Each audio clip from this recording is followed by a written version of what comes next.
Well, sure. Microphone.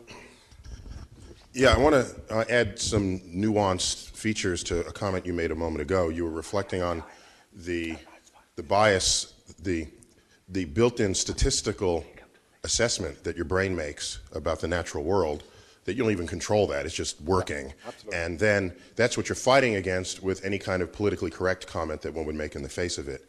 And I think I remember making a similar comment during her talk, saying, you know, if it might even be true, and if it's true, that doesn't make it wrong, you know, just because it doesn't fit the prevailing political correctness. So I don't think any of us are in disagreement with that. But what it misses is the possibility, the likelihood, that in many, if not most cases, the brain doesn't know how to do the statistics correctly. And when you don't know how to do it correctly, then it can lead you to a bias that is not direct consequence of the data. So for example, by the way, nor do I know the very recent statistics, but the ones from 10 years ago that cited that a black male is more likely to be the person who mugs you, that's just not true. A higher percentage of black males are more likely to mug you than the percentage of white males, but there are 10 times more white people in America than black people. And so that simple factor alone fully compensates for this otherwise statistical difference. And the fact is, there are more white rapists in jail than black rapists. There are more white muggers in jail than black muggers. And so that's where then the bias kicks in, because you're not really thinking of the statistics correctly. I would agree with that. Yeah, and just to pick up on the very same point, the Bayesian analysis, which we think the brain really is doing, doesn't pick up on small probabilities and overemphasizes dramatic events like plane crashes. You know, if you look at the number of lives lost in the U.S. to accidents, many, many more. You're much higher probability getting in your car, right? Everyday, ordinary. In fact, this happened here at the Salk just a couple of weeks ago. Two people were crossing with the light, you know, a husband and wife, and a elderly woman crashed the red light at very high speed, killed one of them. The other one's in the hospital, right? I mean, that's right next door here. It could have happened to you or me.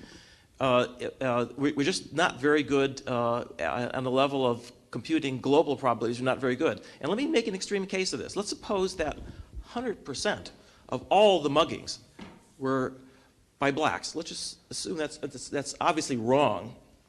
But even if it's 100%, then in fact your case is a beautiful example of how your brain, even now, today, is calculating the probabilities wrong. And the reason is that there are probably in San Diego millions, hundreds of millions of times, you know, during the year when blacks are following, you know, other people and not mugging them, right? So let's just say it's 1 billion times when that happens. And let's say that there are 1,000 muggings, right? So what's the probability that that person behind you was going to mug you? It's like, you know, 1 in a million, 1 in 10 million. It's a very, very small probability.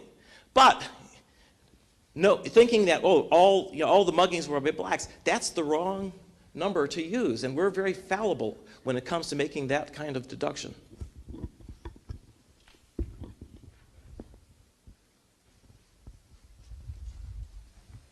I just want to quickly comment that the brain is not Bayesian, it's associative. And there are many properties of associative reasoning that do not map directly to correct statistical processes. And the other sort of minor point that I think might be worth bringing up is in saying that people are so irrational about some of these behaviors because there are many more white people than black people. I think we all know we're going to die, so it's not an issue of whether we're going to die and what the ultimate outcome is. People are worried about whether they're going to die now. So even the arguments about plane crashes, it's a question, you could make the argument that it's rational thinking because although per passenger mile, people are much more likely to die in their car than in an airplane. Certainly, especially for small planes, per passenger hour, you're much more likely to die in a plane. And if you want to calculate it by passenger mile, then the most deadly mode of transportation is the bed, where people die all the time without actually making any progress.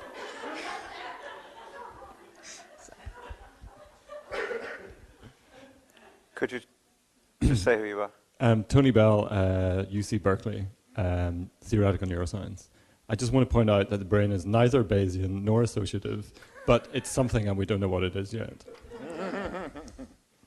In other words, there isn't a theory of the brain which explains, you know, a theoretical neuroscience theory of the brain that explains this stuff. There are certain, that explains all the things that we need to understand. That's all. So are you saying we're nowhere near a theory of understanding the neuroscientific underpinnings of No, I think belief we're about 5 years away. Oh. Yeah. Do I take this as your personal program for when you see your project finishing? Yeah. Right. The funding runs out. Okay. Thank you. Any other, Richard, do you want to say anything on this? No, right. Any others? Okay, so let's shift from that to the a sort of an if not God then what sequence.